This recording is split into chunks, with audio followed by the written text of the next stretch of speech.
So there is another side of disbelief that needs to be acknowledged honestly. Not all disbelief comes from privilege, distance, or an inability to imagine cruelty. Some disbelief comes from familiarity with cruelty, and that changes the conversation entirely because there are many targeted individuals from marginalized, historically disadvantaged, and minority communities whose families still dismiss, minimize, or refuse to fully engage with their own experience of coordinated harassment, intimidation, stalking, and exclusion. And that contradiction matters because these are often people who already understand something about racism, discrimination, and social vulnerability. These are families who have lived through exclusion, profiling, intimidation, and economic suppression. So the question becomes, is it truly disbelief or is it fear? And that is a much more uncomfortable question because sometimes people do not deny something because they think it's impossible. Sometimes they deny it because acknowledging it feels dangerous. There's a survival instinct that exists inside historically vulnerable communities. Do not attract attention. Don't make trouble. Don't challenge authority unnecessarily. Don't put yourself in a vulnerable place. Don't put a target on yourself. Many families pass these survival strategies down quietly through generations because historically, visibility itself could become dangerous. So, when someone within the family begins describing coordinated harassment, gang stalking, manipulation, or organized pressure, the family may unconsciously respond from fear rather than analysis. Because if the claim is true, then acknowledging it forces a terrifying realization. If this can happen to you, it can happen to me too. And that realization destabilizes people psychologically. Sometimes disbelief is emotionally safer than recognition. In the book of John, chapter 9, 18 through 23, it gives a painful picture of a fear based distancing within a family. After Jesus healed a man who was born blind, the religious authorities questioned his parents. Now, his parents knew he was born blind, they knew something happened, and that he gained sight. But when the authorities questioned them about it, they answered carefully because they were afraid of being punished, and so they decided to stay out of it. So they answered and said, "He's of age, ask him."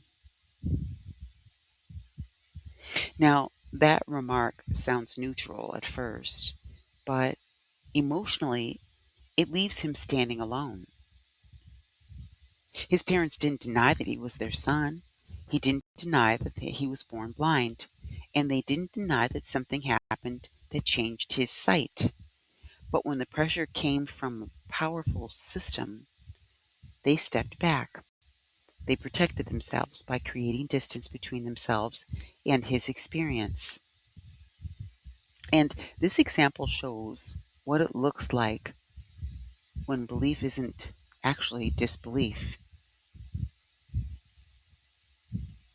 Sometimes families see more than they're willing to admit.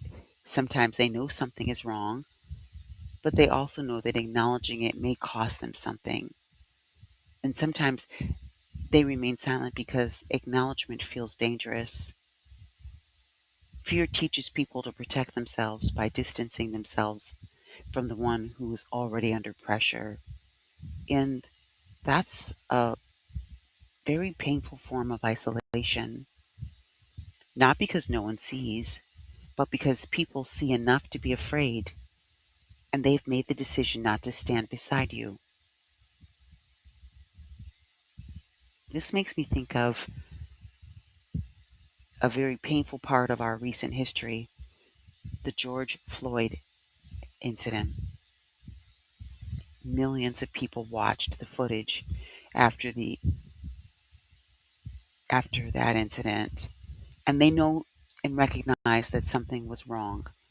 But in the moment, there were also people physically present witnessing it happen in real time, and many of them watched. Now, I don't say that to condemn. It's a psychological reality. Why did they watch? Because authority was present, weapons were present, power imbalance was present, social conditioning was present, fear was present. People had been trained their entire lives that law enforcement was not to be challenged casually, even when something looked wrong, and the social risk of intervening felt overwhelming. So many watched while internally knowing something was deeply wrong. And that matters because it reveals something important about human behavior. People don't always fail to act because they can't recognize harm. Sometimes they fail to act because fear overrides.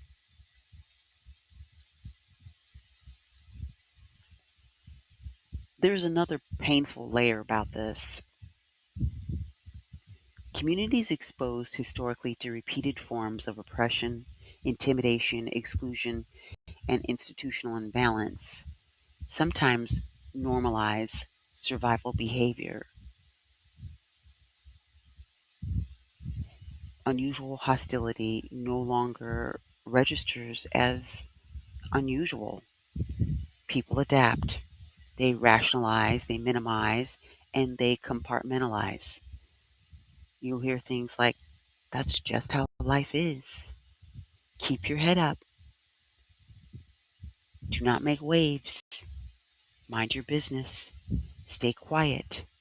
Do not bring too much attention to yourself.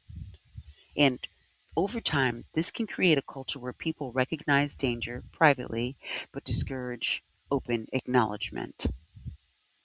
Not because they're evil, not because they do not love the person, and not necessarily because they think the individual is lying, but because psychologically they may believe survival depends on disengagement. And that's a different kind of tragedy. This is where the conversation becomes difficult because sometimes what appears to be disbelief may actually be a form of fearful distancing. If a family member acknowledges, yes, something harmful may be happening to you, then they are immediately confronted with another question. What am I supposed to do about it? And if they feel powerless, vulnerable, afraid, socially exposed, they may retreat emotionally instead. And that retreat can look like dismissal, avoidance, minimization, skepticism, forced rationalization, or silence.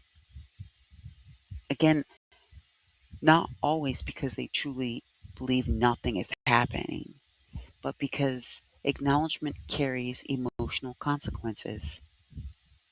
The parents in that Bible inserted John showed the same pattern.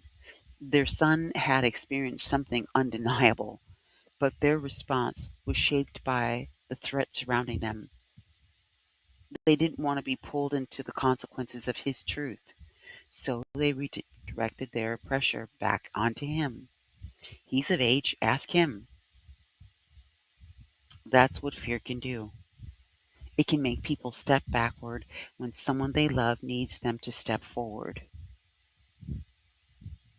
To admit that someone's being targeted, harassed, gang stalked means accepting several frightening realities simultaneously.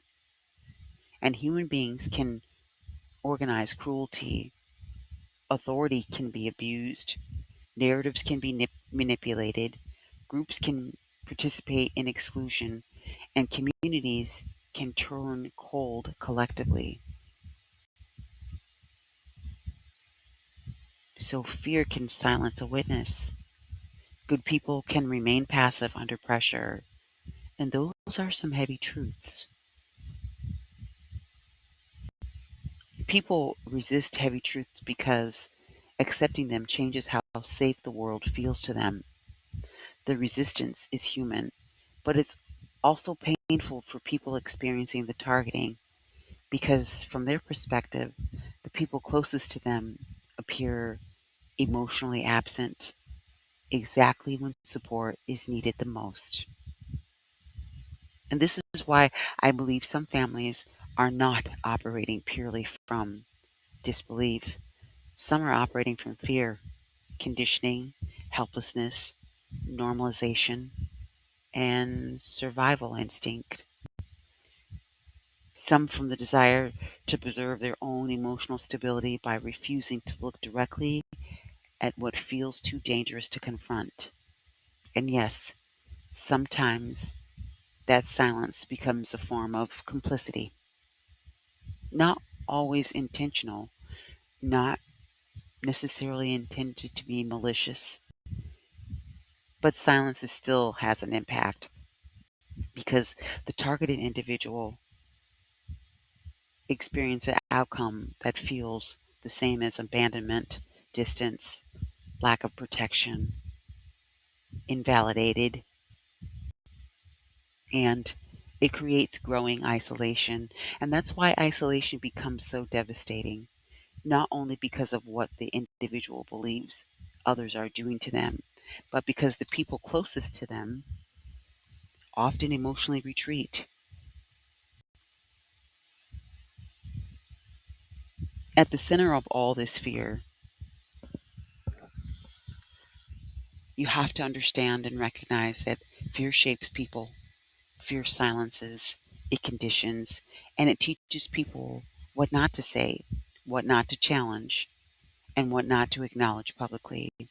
And when fear becomes normalized across generations, communities can begin surviving quietly instead of confronting openly. And that's not weakness, that's historical conditioning. But understanding that condition may help explain why some families appear unable or unwilling to fully engage with experiences that feel threatening or destabilizing.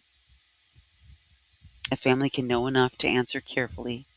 A family can see enough to be afraid and can recognize that something has happened and still refuse to stand too close to the consequences.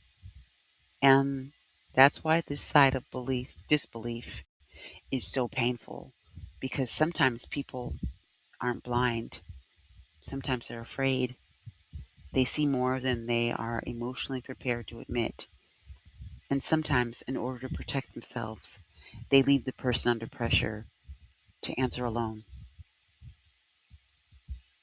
I'm glad you're here. Thank you for coming. I'm Joanna.